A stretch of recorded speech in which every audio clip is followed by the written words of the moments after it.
This is Daily Armenia, CivilNet's daily news digest. Here's what's making headlines in Armenia today.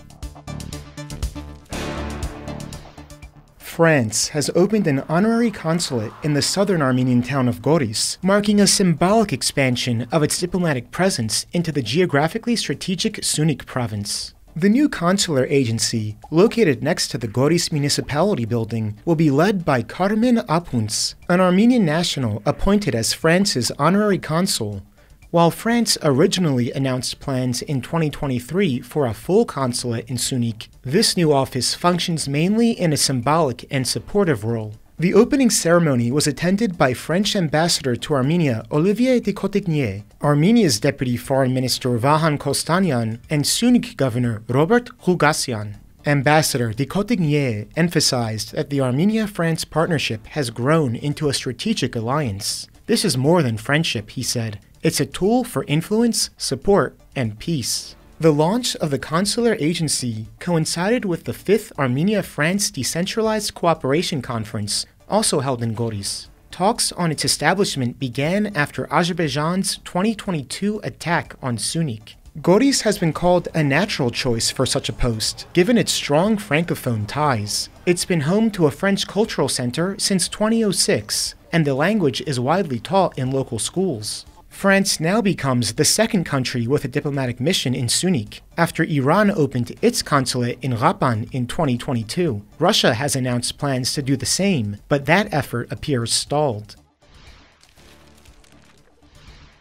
Prime Minister Nikol Pashinyan has further escalated his conflict with the Armenian Apostolic Church by taking direct aim at its leader, Catholicos Karekin II, in a post made this afternoon on Facebook. If it turns out that Karekin II has broken celibacy and has a child, he can't be Catholicos. I state this with full respect for everyone's right to personal and family privacy, Pashinyan wrote, but the Catholicos of all Armenians cannot have this kind of personal life. I raise this issue as a follower of the Armenian Apostolic Church because I see a spiritual security issue, and also as the Prime Minister of Armenia because I see a state security issue. The Mother See of Holy Echmiadzin must take a position on this situation, after which the matter will be further clarified, he concluded. While Armenian priests are allowed to marry and have children, the Catholicos and other high-ranking members of the church hierarchy are required to take a vow of celibacy.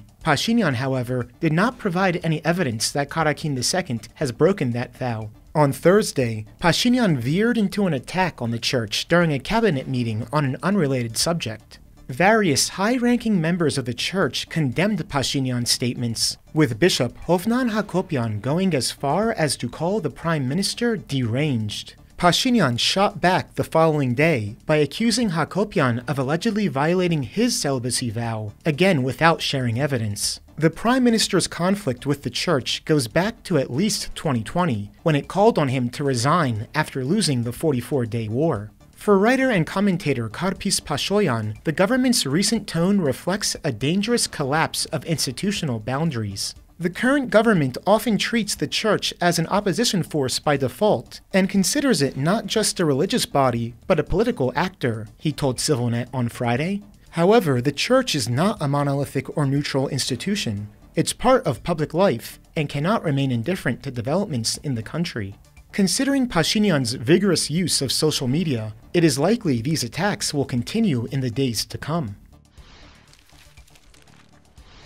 In a major step to bring transparency to its real estate market, the Armenian government recently approved draft legislation that would, for the first time, formally regulate the country's real estate brokerage sector. The bill introduces mandatory registration, professional certification, and penalties for brokers operating outside the law. Officials say thousands of brokers currently work in the shadow economy, avoiding taxes and operating without oversight or standards. The new law aims to change that by requiring all real estate agents and companies to register with the state and complete a formal qualification process before doing business. A major feature of the reform is a centralized online information system that will record all real estate transactions in order to eliminate unregistered activity. The bill also introduces new rules for companies offering property management services. Officials say the reform is designed to bring more of the real estate market into the legal tax system, increase government revenue,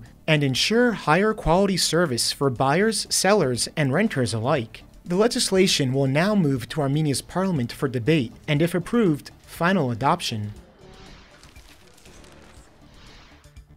Did you know ՍիվիլՆեթ has a weekly economic digest of business headlines in Armenia? This week, we cover a $12 million lawsuit by the Zangezur mine against 9 of its former employees, who led an ultimately successful strike earlier this year for better pay and working conditions. We also detail how only 6% of the estimated 900,000 Armenians who are expected to submit mandatory income declarations have done so thus far, the latest sign that public opposition to the new filing requirements remains strong. You can watch the broadcast through the link in this video's description.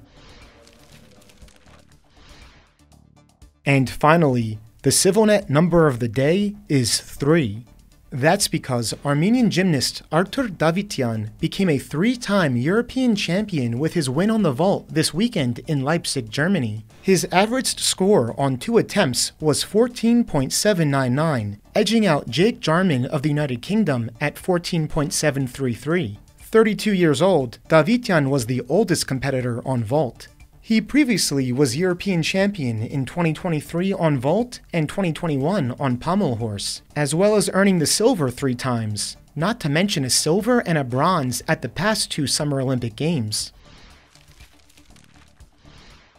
And as always, keep following ＳիվիլՆeթ for the latest news and independent reporting from our contributors on the ground here in Armenia.